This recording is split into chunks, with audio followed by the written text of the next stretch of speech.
자, 몇 가지 좀 살펴볼 텐데요. 기술적 취약점은 앞으로 업데이트를 통해서 해결할 수 있는 취약점이라고 말씀을 드릴 수 있을 것 같고요. 두 번째는 규제 및 법적 문제. 이게 지금 현재 가장 크게 대두되고 있는 이슈 중에 하나입니다. 각국에서 비트코인 채굴장을 허가했다가 또 불허가했다가 계속해서 말이 좀 많죠. 그러다 보니까는 아무래도 불확실성이 가장 크게 남아있는 영역이기도 합니다만, 법적으로 규제가 크다는 것은 그만큼 앞으로 받아들이려고, 즉 규제 안에 담으려고 하는 일종의 움직임이다. 따라서 이건 단기적으로 악재지만은 장기적으로는 오히려 좋아, 뭐 이런 느낌이죠. 비트코인을 평생 제도권 안에 편입시키지 않을 요량이라면 불법 낙인 찍고 영원히 관심 안 가지면 되잖아요. 하지만 이제 거스를 수 없는 대세가 되었기에 그런 어떤 법적인 규제를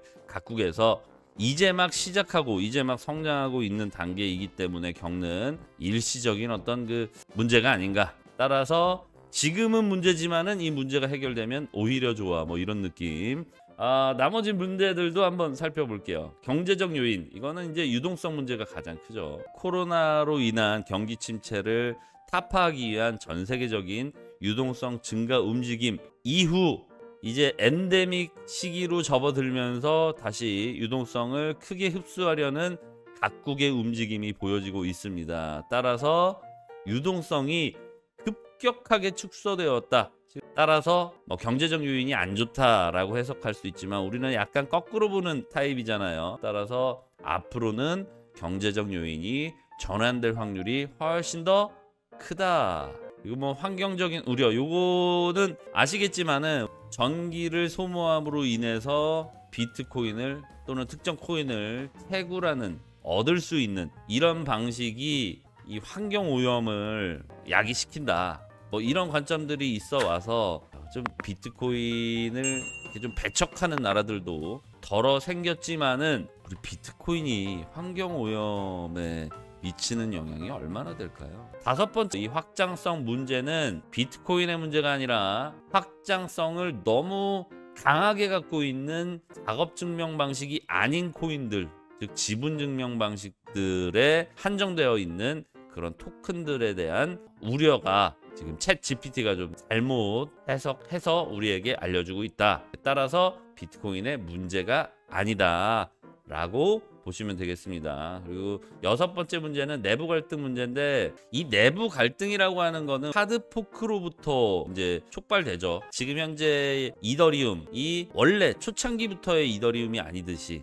해킹이라던가 아니면 어떤 그 기술적인 문제들, 그리고 이 커뮤니티라고 하는 곳에서 이제 각각의 의견이 좀 갈릴 수가 있잖아요. 지난번 이더리움 같은 경우도 마찬가지로 우리 작업 증명 방식을 계속 유지하자라는 그런 커뮤니티의 어떤 그 의견들과, 그리고 친환경 코인이 대세지 하면서 이더리움을 좀 이제 지분 증명 방식으로 전환하자, 즉 친환경 코인으로 전환하자라고 하는 이런 문제들이 발생될 때마다 늘 겪는 기술적인 분기가 있습니다. 그 기술적인 분기가 바로 하드포크죠. 대표적으로는 비트코인과 비트코인 캐시, 그리고 이더리움과 이더리움 클래식, 마찬가지로 투자금이 전체적으로 좀 나뉘게 되면서 요거는 이제 갈등의 요소로 보실 수도 있는데, 뭐 의견이 갈린다는 거는 이런 경우도 있고 저런 경우도 있다. 따라서 투자자는 자기 입맛에 맞게 선택을 할 수 있는 선택권이 주어진다. 뭐 이런 측면에서 봤을 때는 내부 갈등도 사실 제 눈에는 문제로 보여지지는 않습니다. 그리고 마지막 좀 안 좋은 것들을 하나로 묶어서 인프라 손실로 제가 정리를 해드릴게요. 즉 거래소가, 앞서 이제 마운트곡스나 FTX 언급을 해드렸지만은 이 거래소가 망하거나 거래소가 망하는 이유에는 해킹 그 밖에 다양한 문제들이 있지만, 어찌됐든 거래소가 망한다면 투자자들은 거기에 따라서 큰 충격을 받을 수 있고, 뭐야, 마운트곡스가 망했으니까 이거 비트코인 끝나는 거 아니야? FTX가 망했으니까 이제 비트코인 끝나는 거 아니야? 알트는 저 세상으로 가는 거 아니야? 이렇게 좀 공포가 커진 것 같습니다. 하지만 거래소가 망한다고 비트코인이 망하지는 않습니다. 근데 이런 경우는 우리가 상상해 볼 수는 있어요. 만약에 예를 들어서 전 세계에 거래소가 한 3개밖에 없어. 근데 거래소가 하나가 망했어요. 그럼 사람들이 나머지 거래소들로 이렇게 이사를 가겠죠. 근데 공교롭게도 이 세 개 거래소가 동시에 다 망했어. 그러면 이건 정말 패닉이 올 수 있겠죠. 이런 경우도 있을 수는 있다. 약간 재미 요소로 보셔야지 전 세계에 있는 거래소가 일시에 망한다 뭐 이런 일 따위는 없을 거잖아요.